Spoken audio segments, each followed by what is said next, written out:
Ma plus grande déception amoureuse. Partie 1 sur 2. Je me prénomme Ariane. J'ai 22 ans et je vis avec mes parents au Cameroun, dans la ville de Yaoundé. J'ai des frères et sœurs et nos parents nous ont toujours donné une bonne éducation et aimé d'un amour véritable.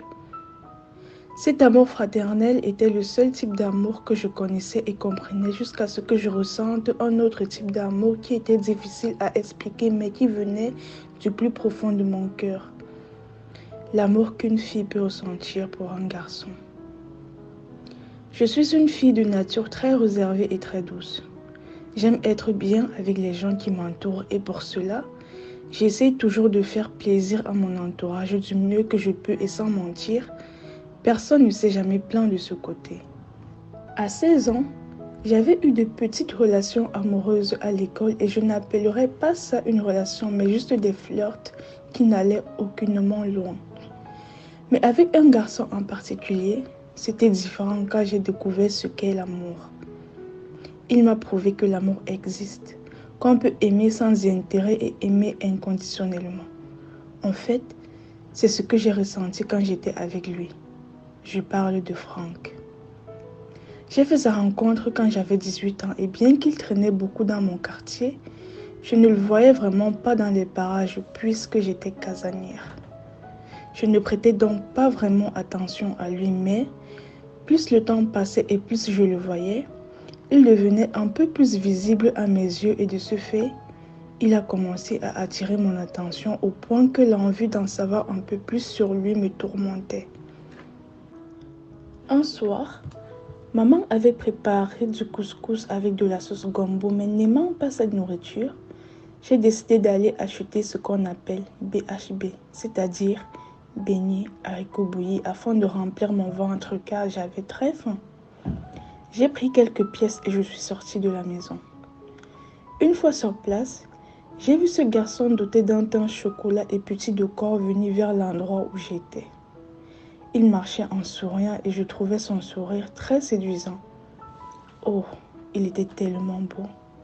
Et ce garçon n'était personne d'autre que Franck. Le fait de le revoir ce soir m'a fait comprendre que ce n'était pas un hasard parce que je commençais à être attirée par lui. J'ai vu en lui mon prince charmant, mais est-ce qu'il allait donc m'aborder? Mais moi, en tout cas, je ne comptais pas le faire car j'étais timide et renfermée.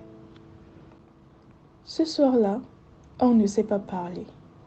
Je suis rentrée à la maison tellement déçue que je n'ai même pas mangé ce que j'étais allée acheter. Quelques semaines sont passées et je ne le voyais plus au quartier et c'est la raison pour laquelle je l'ai oublié. Mais quand le mois de décembre est arrivé, on m'a invitée à une fête le soir de Noël et devinez sur qui je suis tombée? Sur lui, bien sûr. Oui, j'ai vu Franck à cette soirée et mon cœur s'est mis à battre pour lui à nouveau. Et pendant la soirée, je me suis amusée comme une folle en dansant et en buvant de l'alcool, et ce en le regardant de temps en temps. À un moment donné, j'ai senti que j'étais un peu bourrée et j'ai décidé de rester dans mon coin, le temps d'être bien lucide avant de rentrer, quand un groupe de jeunes garçons est venu vers moi et parmi eux, il y avait Franck, mon crush. Mon cœur s'est mis à battre et j'avoue que j'avais un peu honte parce que j'étais bourrée. Qu'allait-il penser de moi? J'ai donc décidé de le fuir parce que je ne voulais pas qu'il me voie longtemps dans cet état et je suis allée m'asseoir de l'autre côté de la salle. Mais mon plan n'a pas fonctionné puisqu'il m'a suivi et m'a demandé s'il peut s'asseoir à côté de moi. J'ai cru rêver car je ne m'y attendais pas du tout. Mais c'est avec joie que j'ai accepté sa proposition. Il s'est donc assis et m'a demandé de plutôt m'asseoir sur ses genoux. Et je n'ai pas refusé, bien qu'avant d'accepter, j'ai d'abord hésité parce que je trouvais cela un peu étrange.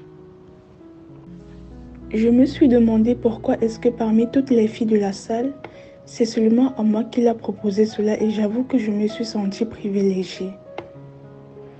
Il y a eu un moment de silence puis on a fait connaissance. Il m'a dit qu'il s'appelle Franck, m'a donné son âge et même le nom de son école. J'ai fait de même et on a un peu papoté puis je suis rentrée à la maison car mes parents m'avaient demandé de ne pas rester dehors jusqu'à une certaine heure. Quelques jours sont passés et les congés de Noël sont finis. Il était temps de passer aux choses sérieuses. Je parle de l'école. Et étant une fille tellement sérieuse avec mes études, j'ai oublié Franck car je ne savais pas si j'allais le revoir un jour. Un soir, j'ai fini d'étudier et je suis allée me coucher pour dormir, mais avant, j'ai pris mon téléphone pour naviguer sur Facebook pendant quelques minutes. Le temps que le sommeil vienne quand soudain, Facebook m'a recommandé quelqu'un à ajouter dans la liste d'amis et c'était qui? Franck, bien sûr. J'étais stupéfaite mais en même temps heureuse puisque je me suis rendu compte qu'il faisait toujours battre mon cœur. Je lui ai envoyé une demande d'amitié et j'ai attendu qu'il accepte, mais il ne l'a pas fait. Au bout de 3 semaines, je me suis dit que c'est parce que je ne l'intéressais pas. Et alors que j'étais sur le point d'annuler la demande, j'ai reçu une notification de Facebook disant qu'il m'avait ajouté comme ami. Qu'est-ce que j'étais contente ce jour. Je suis allée prendre un verre de jus au frigo pour fêter cela et en revenant, j'ai vu qu'il m'avait envoyé un message où il disait « Bonsoir ». J'ai répondu sans même perdre une seconde et je lui ai demandé comment il va, mais il a tout gâché en me demandant qui est-ce que j'étais. Mais comment était-il possible qu'il ne me reconnaisse pas? On s'était vu à la fête et on avait même sympathisé et en plus de cela, ma photo était sur mon profil. Je lui ai quand même dit comment je m'appelais dans l'espoir qu'il se souvienne de moi, mais Franck m'a dit qu'il ne connaissait aucune fille ayant mon prénom. Ceci dit, pas même moi. Énervée et dégoûtée, je n'ai pas répondu à son message. J'ai éteint mon téléphone et je me suis endormie sans même boire mon jus et ce avec pour but de ne plus jamais le déranger à cause de la honte qu'il m'avait infligée. Mais quelque chose s'est passé plusieurs mois après. En effet, j'avais décidé de faire un tour sur Facebook, plus précisément dans ma messagerie et là, j'ai vu qu'il m'avait envoyé un message depuis plusieurs semaines. Étonnée, j'ai ouvert la conversation et je l'ai lu. Il disait « Bonsoir, je suis désolée de ne t'avoir pas reconnu plus tôt. Je dois avouer que ce soir, je n'étais pas vraiment dans mon assiette. Comment vas-tu, Ariane? Oh mon Dieu, étais-je en train d'halluciner? J'étais très heureuse et on a passé toute la soirée à causer. Les jours sont passés et Franck et moi, on ne se lâchait plus. On causait tous les soirs et je m'attachais de plus en plus à lui. Âgé de 22 ans à l'époque.